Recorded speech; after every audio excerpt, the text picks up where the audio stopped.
So I'm getting a lot of the paneling done. Just thought I'd do a little video on that. I'm enjoying doing this kit, though I'm still completely intimidated by all the little bits along the spine that eventually I will have to just do. But it's a really well designed kit. You can't mistake the pieces for where they go because it's so well engineered.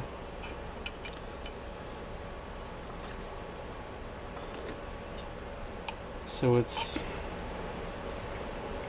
really a fun little build, and I'm looking forward to doing the painting on it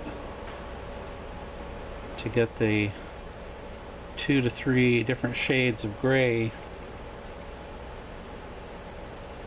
that it will have.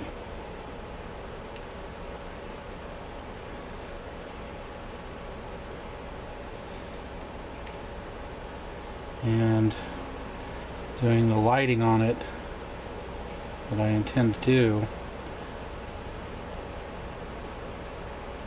So it's a nice little relaxing build. I'm also watching Ken Burns's Civil War documentary while I'm building. I usually have something going in that regard to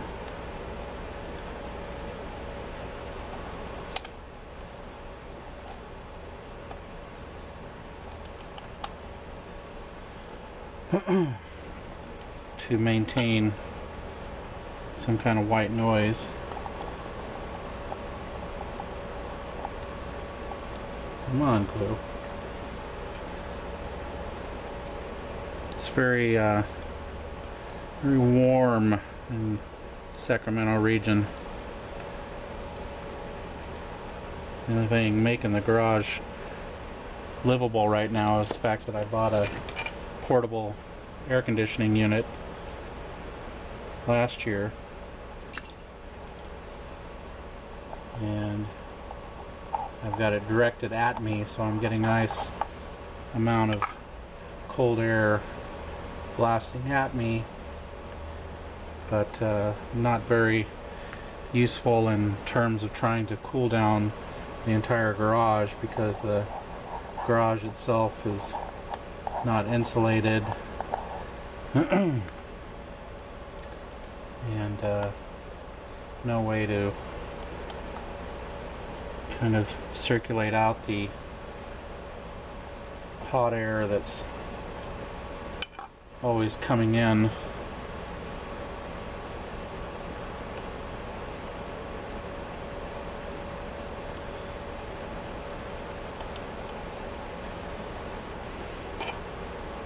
So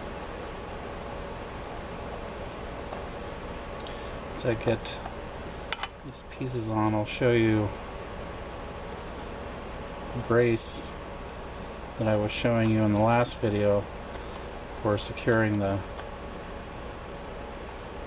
tubing for wiring.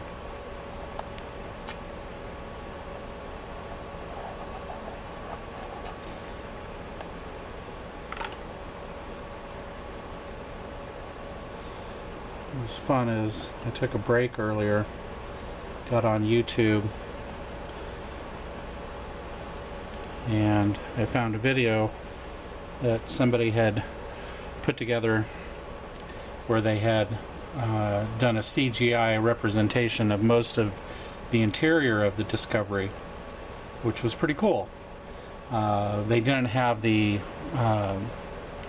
rotating drum part of the ship at all, but they had the pod bay and command room up above it, and the access corridors to HAL's logic circuits. They had HAL's brain area itself, and that was really cool. Oh, and the access to the emergency access hatch that Dave enters through without his helmet. So they had most of what's in the command ball at the front of the ship, with the exception of the rotating drum, the living section of the ship. The only part that has the simulated gravity in it.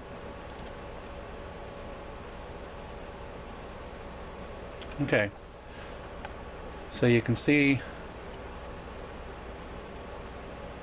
the bracing inside there, and maybe you can tell that I put another piece of square tubing up at the top of the top piece to act as a backing, a stop section for the gray wall piece itself, so that nothing tips over in there. Okay. And then here on the back side, because I'm going to light the engines, I drilled out the holes here that will feed through into the holes that I drilled into the two pegs here that'll hold the two outer engine pieces. There's already a hole for the middle engine piece here, because the metal rod that goes through is supposed to go through partially into the engine piece itself, but like Boyd showed on his build, there's no need to do that. It actually make it harder to do the lighting in that respect. So like he did with his, I won't have the tubing actually coming all the way through. The wires will just simply go through there, and I will be able to work with them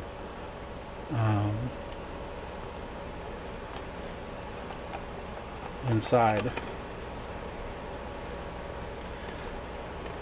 So that's how she looks right now. The hole lined up really well, and now I can look at the battery being back here. I need to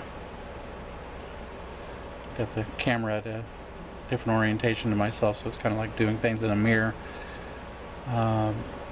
So we'll do something like that, and I'll need to build a little cage here for the battery to hold it in place, and that'll be the power source. So this is going to work out really well, I think.